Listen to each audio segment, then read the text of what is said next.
right, I'm old.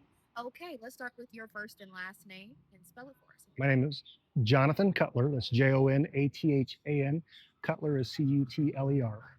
Alrighty, and your title. I'm a sergeant. Okay.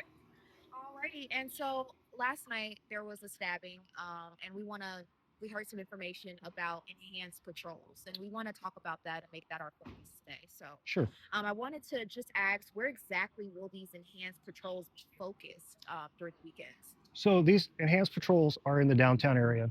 We have a patrol we've been running for about the last 3 years over at the park right over here. That usually involves two patrol officers and a sergeant. And then after the incident on the 4th of July, that following week, we started a downtown patrol over the weekend. That involves 8 patrol officers and 2 sergeants. Okay. And how many additional? Well, you just asked me about. Yeah. You just told me about that. How does that compare to a normal weekend shift for you guys? So that's literally, in the case of the downtown patrol, that's an additional 10, bodies. Yeah. So generally speaking, we run around 38 officers, I believe it is, on nights on the weekends. Mhm. So this is going to give us an additional 10 officers. That's more eyes, quicker response time. Um, and when we're talking about this downtown patrol, it's more than just officers in cars because they have the option. Sometimes some of them are riding bicycles, some of them are foot. We have the new ATV or UTVs that they can take out. So it gives us a different perspective, allows us to be closer to where things are happening, which of course, lends itself to more visibility. Yes, and so you said that it'll be like 38 and then plus 10 around that area, and those will just be spread out throughout downtown. Correct. Okay. And are So there any so other the areas too? so the 10 additional will be spread out throughout downtown.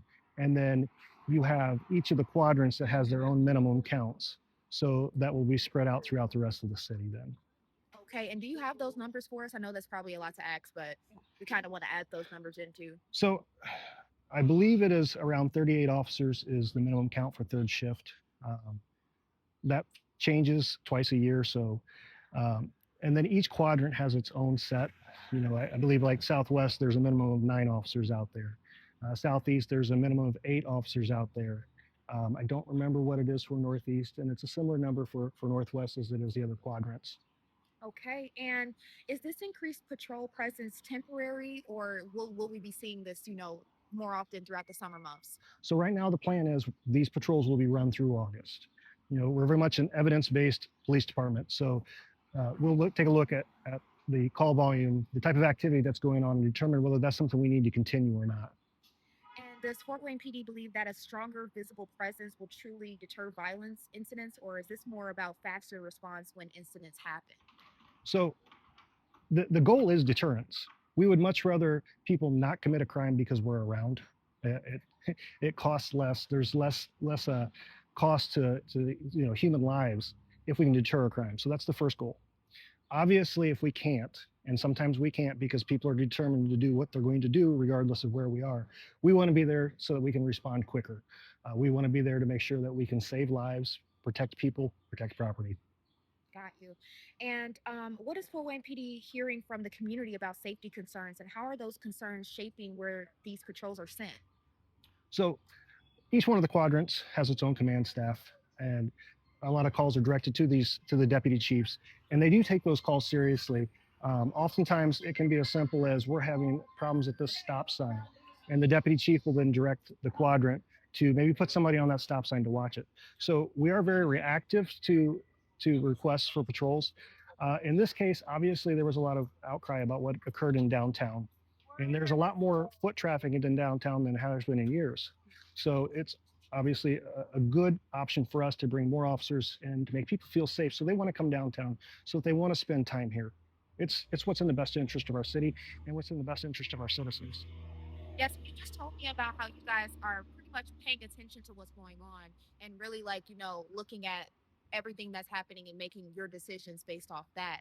Are these added patrols pulling officers from other duties, or is Fort Wayne PD relying on overtime and additional resources to make it happen? No, these are absolutely overtime.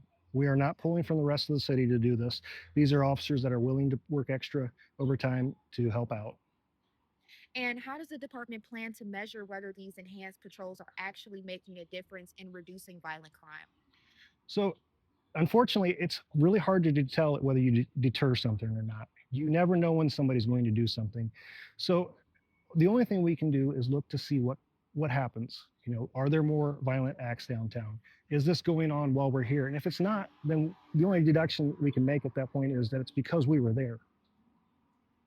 And with the recent rise in violence involving both younger and older residents, what message does Fort Wayne PD want to send to Hoosier communities through these patrols? We're taking this very seriously. We care about your safety. We care about your children's safety. The children are our future, and if we don't protect them, if we don't guide them, there's no telling where we're going to end up. Alrighty, and I believe that's all I have. I want to. What kind of units will be involved? Patrol officers, specialized teams, or plainclothes officers? So these are all uniformed patrol officers, but Got like I it. said, they have options, and it's kind of at their discretion whether they want to be on foot in a patrol car. We have the new UTVs they can take out. Some of them are bicycle certified, so they'll be out on bicycles. It just gives us a nice variety and allows us to move into areas that normally we couldn't if we were just in squad cars. Got you. And just like lastly, with you guys being out on the streets on weekends, what do you guys want the community to know when they see you guys? What do you guys want us to know? How and even with the way you guys are looking for, not necessarily looking, but keeping an eye out for the violence that may occur. How are you guys kind of looking for those things? So community safety is very much a community approach. If you see something, say something. If you know something's going on, don't be afraid to approach one of our officers. We want you to do that. We want to stop these incidents from happening because this is our city. We live here with our families and we want it to be safe too. Perfect. Okay. Thank you so much.